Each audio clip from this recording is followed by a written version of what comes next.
బీఆర్ఎస్లో తిరుగుబాటు చేసిన కవితకు ఆ పార్టీతో పొలిటికల్ బంధంతో పాటు సాంస్కృతిక బంధం కూడా తెగిపోయిందా? పార్టీలో ఆమె ఆనవాళ్లను పూర్తిగా చెరిపేస్తున్నారా?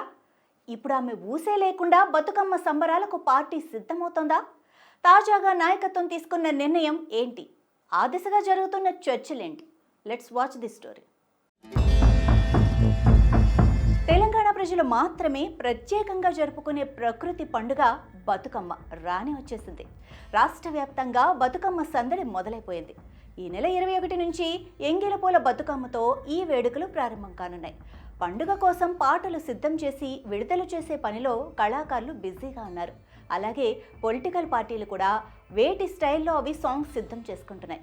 మిగతా వాళ్ల సంగతి ఎలా ఉన్నా ఈసారి మాత్రం బీఆర్ఎస్ బతుకమ్మ గురించి ప్రత్యేకంగా చర్చ జరుగుతోంది. ఏళ్ల తరబడి గులాబీ పార్టీ బతుకమ్మ వేడుకలంటే కేర్ ఆఫ్ కవితే అన్నట్టుగా వ్యవహారం ఉండేది. బతుకమ్మ పండుగకు ఆమె బ్రాండ్ అంబాసిడర్ అని చెప్పేవాళ్ళు. కానీ రోజులు మారే, పరిస్థితులు తిరగబడ్డాయి. ఇప్పుడు అసలు కవిత ఊసే లేకుండా బతుకమ్మ పండగకి బీఆర్ఎస్ పార్టీ సిద్ధమవుతోంది. ఆమె పార్టీకి రాజీనామా చేసినా కనీసం పండుగ వేడుకల్లోనైనా కనిపిస్తుందని కొందరు ఆశించారు. కానీ అలాంటిదేమీ లేదు. ఇక నో ఛాన్స్ అంటూ తన తాజా చర్య ద్వారా పార్టీ అధిష్టానం క్లారిటీ ఇచ్చేసింది. గతంలో బీఆర్ఎస్లో ఉన్నప్పుడు పార్టీ కేడర్తో కలిసి పెద్ద ఎత్తున కవిత బతుకమ్మ సంబరాలు చేసేవారు. రాష్ట్ర వ్యాప్తంగా పర్యటిస్తూ వివిధ జిల్లాల్లో వేడుకల్లో పాల్గొనేవారు. ఉద్యమ సమయంలో తెలంగాణ జాగృతి తరపున పెద్ద ఎత్తున బతుకమ్మ సంబరాలు చేసి పార్టీకి సపోర్టుగా ఉండేవారు. అప్పట్లో ఏర్పాట్లన్నింటినీ బీఆర్ఎస్ మహిళా నేతలు దగ్గరుండి చూసేవారు. ఉద్యమ సమయంలో జాగృతి బతుకమ్మ వేడుకలు సాంస్కృతికంగా సూపర్ హిట్ అయ్యాయి. ఇక రాష్ట్రం ఏర్పడ్డాక కూడా మంత్రులు, ఎమ్మెల్యేలు, రాష్ట్ర స్థాయి నాయకులు ఇలా ఎవ్వరు అందుబాటులో ఉంటే వాళ్ళు కవితతో కలిసి సెలబ్రేషన్లో పాల్గొనేవారు. కార్యక్రమం కోసం ఏటా ఓ కొత్త పాటను విడుదల చేస్తూ పార్టీ తరపున అందుకు సంబంధించిన వ్యవహారాలన్నింటినీ కవితే చూసుకునేవారు. కానీ ఇదంతా ఒకప్పటి మాట. ఇప్పుడు బీఆర్ఎస్కు రాజీనామా చేశాక దృశ్యం మారిపోయింది. తొలిసారి ఆమె లేకుండా బీఆర్ఎస్ ఈ వేడుకల్ని ఎలా చేస్తుంది, సాంగ్స్ విషయంలో ఎలాంటి జాగ్రత్తలు తీసుకుంటుందోనని చాలామంది ఉత్కంఠగా ఎదురుచూస్తున్నారు. అదే సమయంలో ఆ లోటు కనిపించకుండా ఉండటం కోసం పార్టీ కొన్ని జాగ్రత్తలు తీసుకుంటుందట. ఈసారి పార్టీ తరపున ప్రత్యేకంగా 3 పాటలు తయారు చేయించి విడుదల చేశారు.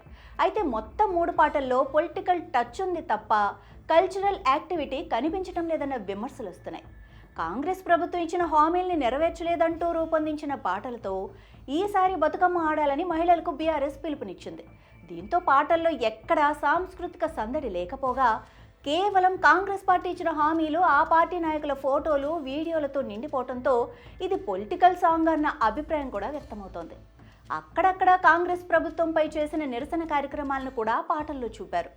3 సాంగ్స్ రిలీజ్ చేసినా ఎక్కడ కవిత ఫోటో కూడా కనిపించకుండా బీఆర్ఎస్ అధిష్టానం జాగ్రత్త పడింది. దీంతో ఇక పార్టీ పరంగా బతుకమ్మ బంధం కూడా పూర్తిగా తెగిపోయినట్టేనా అన్న చర్చలు కూడా పొలిటికల్ సర్కిల్స్లో నడుస్తున్నాయి. బీఆర్ఎస్లో బతుకమ్మ అంటే టక్కున కవిత గుర్తుకొచ్చే పరిస్థితి ఏర్పడటంతో ఇక ఆ గుర్తుల్ని చెరిపేయడానికి పార్టీ పెద్దలు చాలా జాగ్రత్తలు పడ్డారన్న టాక్ అయితే వినిపిస్తోంది. ప్రస్తుతం గులాబీ నాయకత్వం కాంగ్రెస్, బీజేపీ లాగే కవితను కూడా ఓ రాజకీయ ప్రత్యర్థిగానే చూస్తున్నట్లుగా కనిపిస్తోందని రాజకీయ విశ్లేషకులు సైతం అభిప్రాయపడుతున్నారు. అందుకే పార్టీ నుంచి ఆమె ఆనవాళ్లను పూర్తిగా చెరిపేసే ప్రయత్నంలో ఉన్నట్టు చెప్పుకుంటున్నారు. ఈ నెల 21న తెలంగాణ భవన్లో పెద్ద ఎత్తున నిర్వహించబోతున్న బతుకమ్మ వేడుకల్లో ఎట్టి పరిస్థితుల్లో గతంలో కవిత రూపొందించిన పాటలను ప్రదర్శించకూడదని, అవి వినిపించకూడదని ఖచ్చితమైన ఆదేశాలు ఇచ్చినట్టు తెలుస్తోంది. ఆమె లేకున్నా వచ్చిన లోటేమీ లేదు. అంతకంటే బాగా ప్రోగ్రాం నిర్వహించడానికి మా మహిళా నేతలు యాక్టివ్గా ఉన్నారని చెప్పాలి అన్నది బీఆర్ఎస్ పెద్దల ఉద్దేశంగా కనిపిస్తోంది. మరోవైపు కవిత ఈ నెల 21న సొంతూరు చింతమడకలో బతుకమ్మ వేడుకల్లో భాగంగా తొలి రోజు ఎంగిలపూల బతుకమ్మ ఆడనున్నారు. ఈ మేరకు కవిత పాల్గొనున్న షెడ్యూల్ను గురువారం జాగృతి కార్యాలయం రిలీజ్ చేసింది. ఈ నెల 22న హైదరాబాద్లోని తెలంగాణ జాగృతి కార్యాలయంలో, 23న మంచిర్యాల జిల్లా శ్రీరాంపూర్లో జరిగే వేడుకల్లో ఆమె పాల్గొనున్నారు. 24న సిద్దిపేట జిల్లా వర్గల్ అమ్మవారిని దర్శించుకుని 25న హర్యానాలో మాజీ ఉప ప్రధాని దేవిలాల్ 112వ జయంతి ఉత్సవాలకు అటెండ్ కానున్నారు.